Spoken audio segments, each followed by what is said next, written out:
Social মিডিয়ার ওপর থেকে নিষেধাজ্ঞা প্রত্যাহার করা হলেও হিংসার আগুন নিভছে না নেপালে।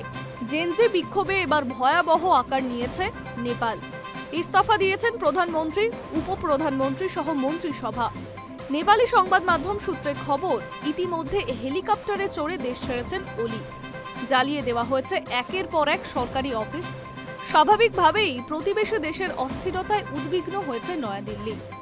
প্রধানমন্ত্রী নরেন্দ্র মোদীর বার্তাতেও সেই উদ্বেগ ঝরে পড়ল।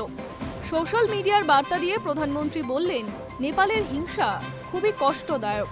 প্রতিবেশী দেশের পরিস্থিতির দিকে নজর রাখার জন্য জরুরি ভিত্তিতে নিরাপত্তা সংক্রান্ত ক্যাবিনেট কমিটির বৈঠকও ডাকেন প্রধানমন্ত্রী। প্রতিবেশী দেশের অস্থিরতা নিয়ে মোদী বললেন, নেপালের স্থিতিশীলতা, উন্নতি এবং শান্তি রক্ষা ভারতের প্রাথমিক গুরুত্ব। আমার নেপালি ভাই বোনেদের কাছে আবেদন, আপনারা শান্তির পক্ষে থাকুন। যেভাবে একগুচ্ছ তরুণের প্রাণ চলে গিয়েছে তাতে শোক প্রকাশ করছেন প্রধানমন্ত্রী। পড়শি দেশের হিংসায় স্বাভাবিকভাবেই উদ্বিগ্ন ভারতও। শুরুতেই বিবৃতি জারি করে কেন্দ্র জানিয়েছে, নেপালের কাঠমান্ডু সহ একাধিক শহরে কারফিউ জারি করা হয়েছে, সেদিকেও আমরা নজর রাখছি। নেপালে যে সমস্ত ভারতীয়রা রয়েছেন তাদের প্রত্যেককে সতর্ক থাকতে বলা হয়েছে। নেপালি প্রশাসনের নির্দেশ মতো চলতে অনুরোধ করা হচ্ছে ভারতীয়দের। মঙ্গলবার ভারতীয়দের নেপালের যাত্রা এড়িয়ে যাওয়ার পরামর্শ দিয়েছে কেন্দ্র। সীমান্তগুলিতে জারি করা হয়েছে হাই অ্যালার্ট।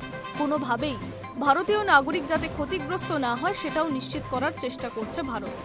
তাছাড়া অস্থির সুযোগ নিয়ে দেশের অশান্তি ছড়ানোর কৌশল নিতে পারে ভারত বিরোধীরা, সে বিষয়েও সতর্ক রয়েছে নয়াদিল্লি। কড়া নজর রাখা হচ্ছে পরিস্থিতির ওপরে। নয়াদিল্লির শান্তি এবং স্থিতিশীলতার পক্ষে হলেও ভারত যে নেপালের ইস্যুতে আগেই হস্তক্ষেপ করতে চাইছে না সেটাও স্পষ্ট করলেন প্রধানমন্ত্রী। Hi News network.